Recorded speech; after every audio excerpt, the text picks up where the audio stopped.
Hey everyone, and welcome back. Today we're going to be looking at some pretty interesting stuff. It's this idea that difficulties, even like setbacks, can actually Mhm. be advantageous. And we'll be looking at excerpts from Malcolm Gladwell's book, David and Goliath, Hmm. exploring, some pretty amazing stories. Yeah, it's a real shift in perspective, right? I mean, we're so used to thinking of difficulties as, purely negative, these obstacles we got to overcome. But what if those obstacles, maybe they're actually like shaping us and, maybe forging strengths that we wouldn't have I otherwise? love that. And, we're talking about some pretty big names here. People like David Boies, the renowned lawyer, Hmm. and Kerry Cohn, who made it all the way to President Goldman Sachs, and Jay Freireich, a pioneering oncologist who revolutionized leukemia treatment. Right. And all of them, they achieved incredible things, but they also faced some pretty major challenges along the way. Totally. And that's what makes their stories so fascinating. Yeah. Did these individuals reach such heights, despite these challenges, or was it actually because of them? Yeah. And Gladwell kicks off with a really intriguing puzzle, this whole idea of dyslexia and success. Hmm. He points out that, like, a surprisingly high percentage of successful entrepreneurs are dyslexic. It's wild. I mean, just think Mhm. about it. Richard Branson, Charles Schwab, even Ivar Kamprad, like the founder of IKEA. What's the connection there between dyslexia and that entrepreneurial drive? It almost seems counterintuitive, right? I mean, Right. we associate dyslexia with struggles in reading and writing, not exactly the skills that come to mind when you think of a high-powered CEO. So is there something inherent to dyslexia itself that could actually contribute to this kind of success? Could it be that their brains are wired differently, giving them an edge in certain areas? Yeah, that's where this concept of desirable difficulties comes in. It's this idea developed by psychologists Robert and Elizabeth Bjork, and it basically suggests that, when we face obstacles, we're forced to develop these unique strengths and strategies. Think of it this way, like the main road is blocked, you got to find a detour, right? Okay. And you might discover this like more scenic, less traveled route that gets you where you need to go, but like in a totally new way. Okay, I see where you're going with this. Yeah. How could this apply to someone with dyslexia? Well, Gladwell talks about David Boies, for example. Hmm. The famous trial lawyer Boies was like a terrible reader as a kid, struggled through school. He even skipped core courses in college just to avoid all the reading. Wow, so this is a guy who really struggled. Exactly. And yet, maybe this very difficulty was like the catalyst for his incredible legal career because he struggled so much with reading. Boies developed exceptional listening skills. Interesting. He could pick up on these nuances, inconsistencies, things other lawyers might miss because they were so focused on the written word. You Wow. know, It's like his brain adapted, honed different skills to compensate for the challenges he faced with reading. Exactly. And Gladwell highlights like a similar pattern with Gary Cohn. He had a Right. really tough time with dyslexia as a kid, even got expelled from elementary school.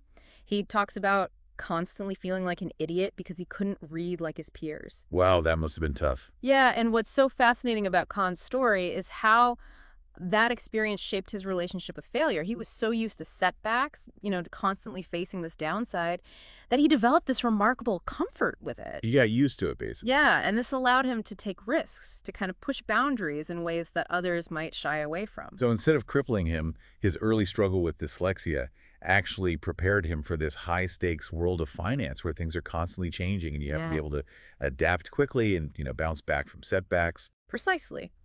Now, Gladwell takes this whole idea of desirable difficulty even further and explores the impact of early loss on resilience. And he introduces us to Jay Freireich, this renowned oncologist who, revolutionized the treatment of childhood leukemia, but who also had an incredibly difficult childhood. Yeah, you're talking about the loss of his father at a young age and growing up in poverty and facing a lot of emotional neglect. Right. Some incredibly tough circumstances to overcome. And yet he went on to achieve amazing things. Could there be a connection there? That's the question Gladwell explores. He brings in some really interesting research from Marvin Eisenstadt and Lucille Eiermonger, who actually found a correlation between early parental loss and high achievement. Really? Yeah, it seems counterintuitive, I know. But their studies, along with anecdotal evidence, suggest that facing such hardship early in life can, in some cases, actually foster extraordinary resilience and drive. So maybe it's not about the hardship itself, but how individuals respond to it, right? Right. Exactly. Some people are crushed by these experiences, but others seem to find a way to turn that pain into fuel, into this driving force to make a difference in the world. Yeah, it's like we've developed this like deeper well of inner strength, a determination to overcome obstacles because they've already faced some of life's toughest challenges. It's like they've already been through the fire and come out stronger. So we've been talking about Jay Freireich, right? Hmm.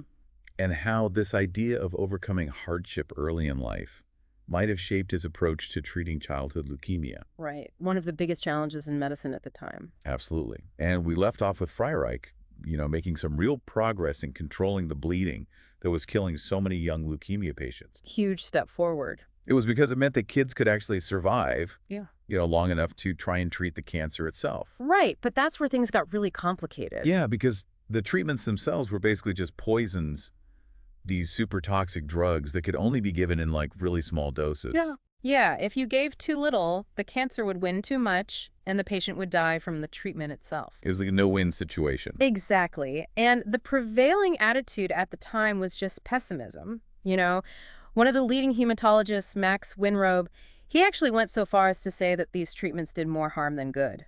Really? Yeah, he advocated for basically letting nature take its course. Wow, that's bleak. But Freireich wasn't one to back down from a challenge. Right. Not at all. So instead of accepting defeat, he started looking for another way. And this is where his unique perspective really comes into play. He and his research partner, Tom Fry, they weren't afraid to challenge the status quo. They were ready to shake things up. Exactly. Yeah. They started thinking, what if the problem wasn't the drugs themselves, but the dosage? What if instead of being timid, they went all in with these toxic drugs? It's a radical idea, especially back then in the early 1960s when like combination drug therapy, that was unheard of in cancer treatment. Right. It was a totally new way of thinking. But Freireich saw those drugs as weapons in a war. And he was ready to fight fire with fire. Which meant pushing patients to the brink. Yeah. And that caused a lot of controversy. Understandably so. I mean, many of his colleagues thought he was going too far, that he was torturing these kids. It was intense. But Freireich, he was adamant that the alternative was even worse. He argued that these children were going to die anyway. So why not try something bold? Something that might give them a fighting chance. Exactly. And he wasn't just throwing ideas around. He was really meticulous in his approach. He started by combining two existing drugs, 6-MP and methotrexate, figuring they would attack the cancer cells from different angles. And then he added prednisone, which is a steroid, to the mix to create this 3-drug cocktail. A 3-drug cocktail. That already sounds pretty intense. Yeah, it was, but he didn't stop there. Of course not. This is Freireich we're talking about. He then gets his hands on this new drug vincristine derived from the periwinkle plant. Interesting. It was pretty uncharted territory at the time, but Freireich had a hunch it could be effective. And he trusted his gut. He did. So he goes to the NCI's Research Oversight Board, and he proposes this 4-drug combination therapy.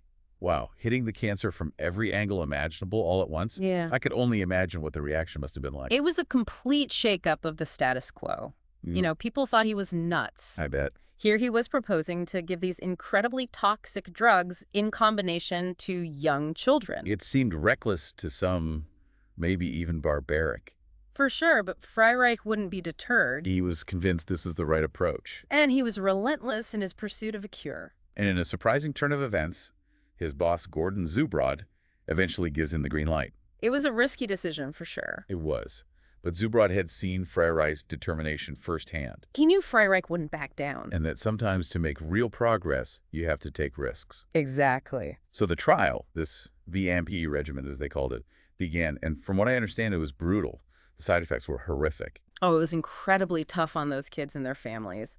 They were losing their hair, vomiting constantly. Their immune systems were so weakened it left them susceptible to all sorts of infections. It's hard to even fathom what they went through. It was really, really rough, but Freireich was right there with them every step of the way. He never gave up on them. Never. He was constantly monitoring the patients, adjusting dosages, battling infections, doing everything he could to keep them alive. It was a relentless fight.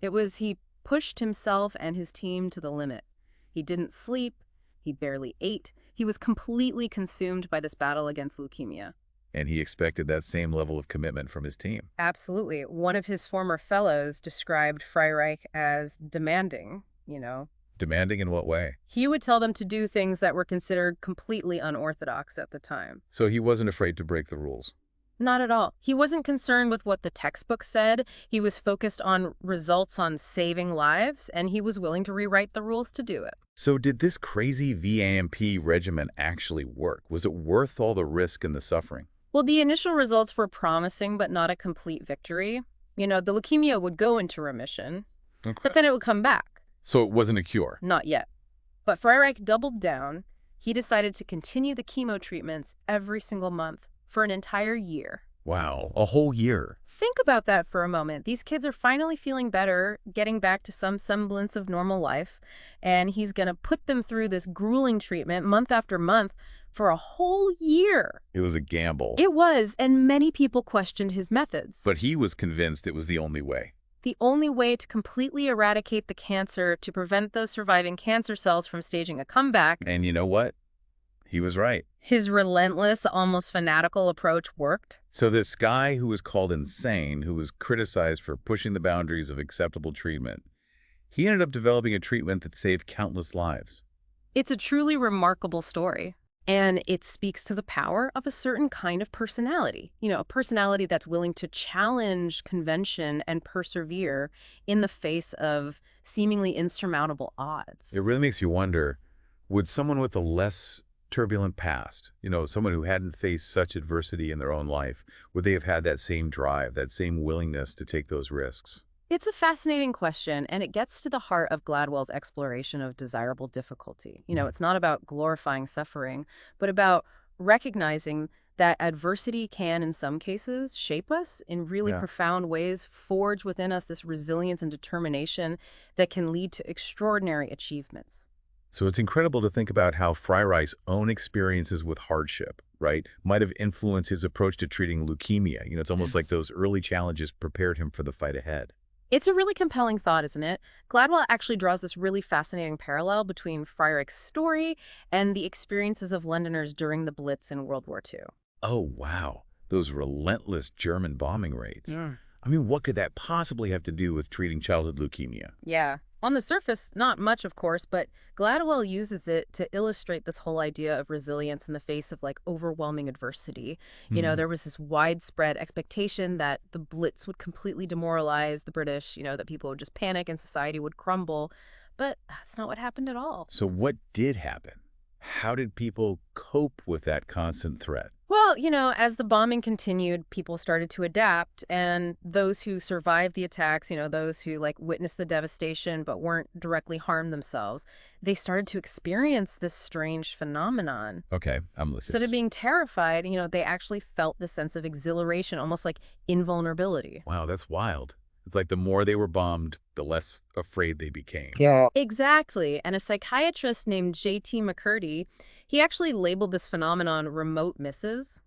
He argued that surviving a traumatic event, when others don't, can lead to this heightened sense of courage and resilience. It's like they felt they defied the odds, that they were somehow protected. So instead of being crushed by that trauma, some individuals were actually emboldened by it. Right, and this idea of remote misses, it could help explain Freireich's extraordinary courage in the face of such a devastating disease.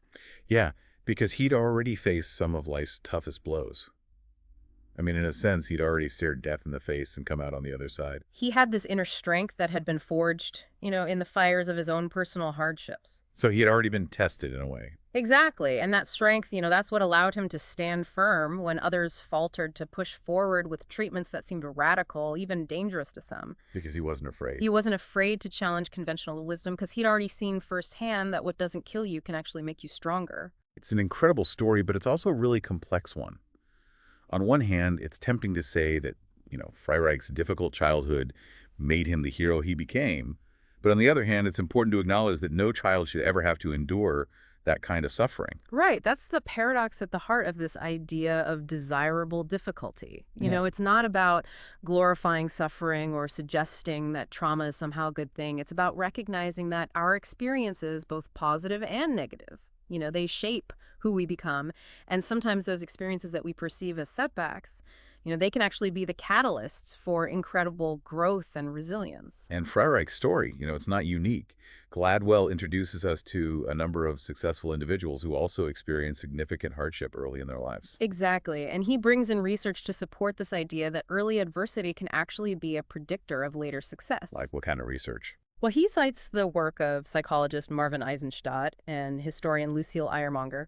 They actually found a statistically significant correlation between early parental loss and high achievement. Wow, really? Yeah, and their research, while controversial, it suggests that facing adversity early in life can, in some cases, create a kind of remote miss effect, leading to this heightened sense of purpose and a willingness to overcome obstacles. So what does all this mean for us? What can we take away from these stories of desirable difficulty? Well, I think it challenges us to rethink our assumptions about, what constitutes an advantage or a disadvantage. What seems like a setback, a hardship, a closed door might actually be an opportunity for us to develop strengths and resilience that we wouldn't have discovered otherwise. It's like that quote, the obstacle is the way.